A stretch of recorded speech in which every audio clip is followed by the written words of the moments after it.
At ayun po, magandang araw po mga kadyano. At ayun na po, sinisimulan na naman po kung gawin po itong bubong natin dito sa may hagdan.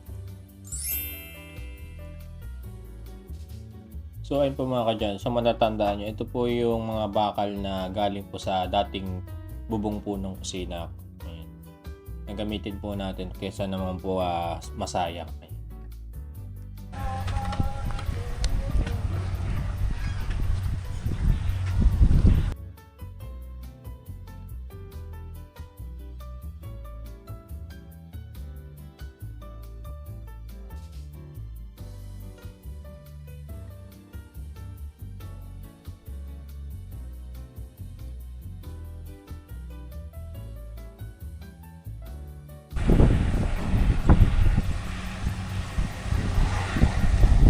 Harvest na po yung kabila.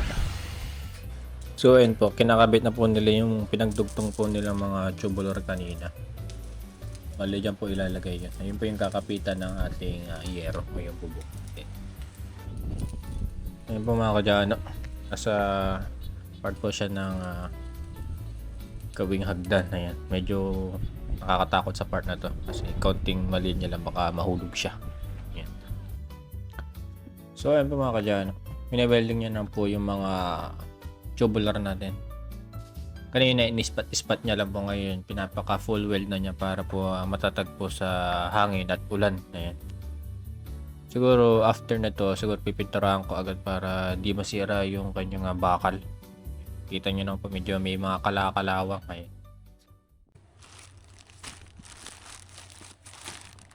Itong dumating net. Ito ko yung net ng basketball.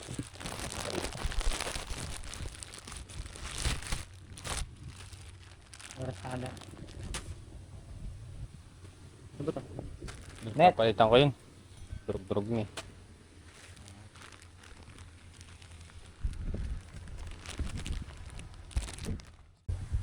Ayan mga kadyano, papalitan natin yung net niya kasi sira na. Ano ba karupok? Tibay pa naman kaso wasak-wasak na talaga.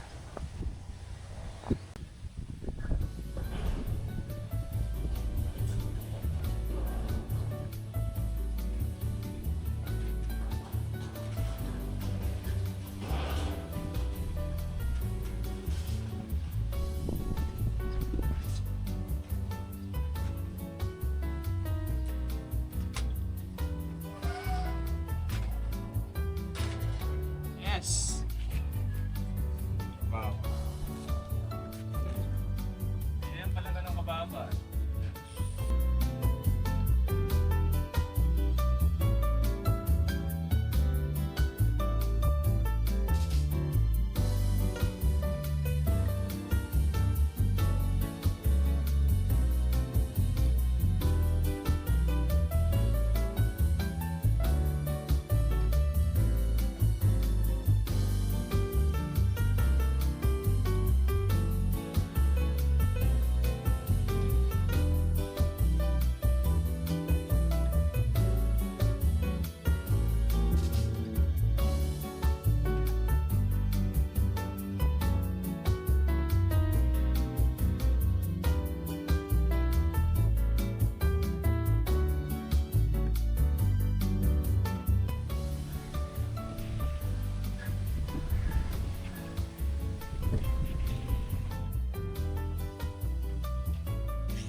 Yung dating net. So makapal yung dating net niya. Siguro pinaka-original na ako niya talaga. Purlok na tong dating net. Tapunan natin yan. So may bago na tayo. Medyo manipis ng kaunti. Pero okay na rin yan. At least dito talsik yung bola pag na-shoot.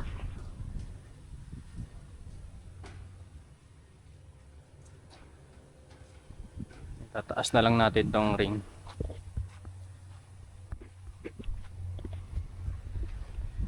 Yung taas to eh. Ayan, tataas na lang natin.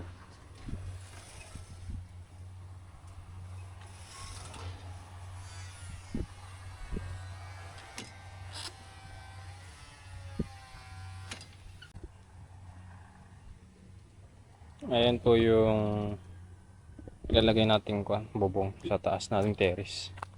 Kinat nila sa gitna. Ayan, para magkasya sa buong ganun.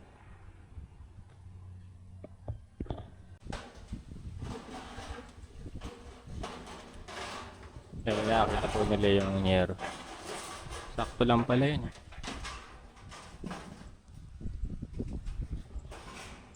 Sakto lang yung nangyari sa may dating kusina ko. Yung bubong. Bubong na kusina.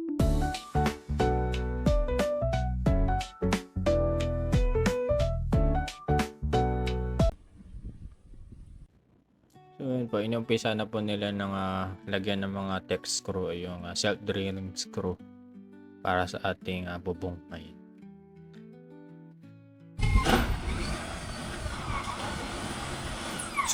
Mas maganda ito pagka nalagyan ng sanipa, katulad ng nasa isang taas wala na itong material. Susunod na pagawa na bibili ako ng sanipa.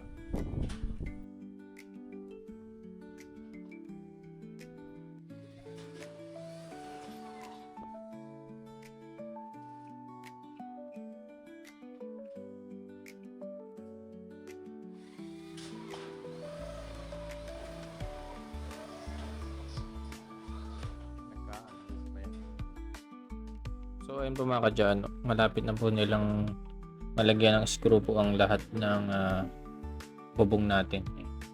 O lahat ng yero. Medyo madumi pa nga tingnan. Pero pagka napinturahan na po, lilinis ng tingnan po yung ating magiging terrace. So ayun po mga kadyan, kinakat na po nila itong isang long span natin. Diyan na lang po yung kailangan sa taas na yero para makumpleto na po yung bubong dito sa may hagdan natin.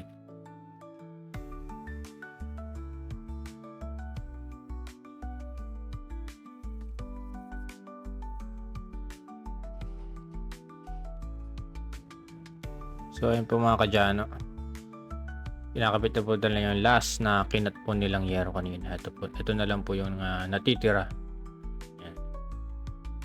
So yung makikita nyo may mga butas-butas pa. Yan po kasi yung dating pinagpakuan. Siguro lalagyan na lang po natin ng bulkasil para po hindi tutulo.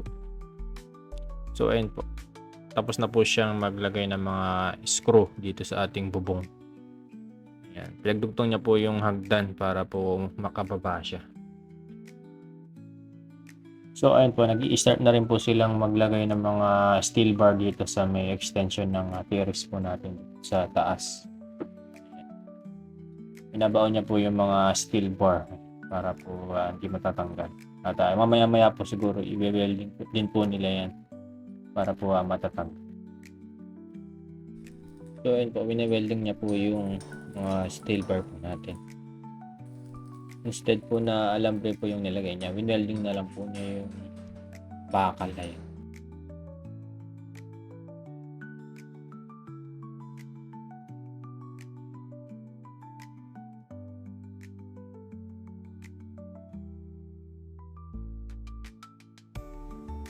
Yun, after po nilang welding na yun, binubuhusan na po nila ng semento yung ating extension dito sa may taas. Ayan.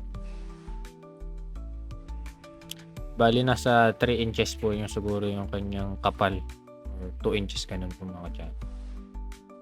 Ginagamitan niya po ng rodela para pumunta.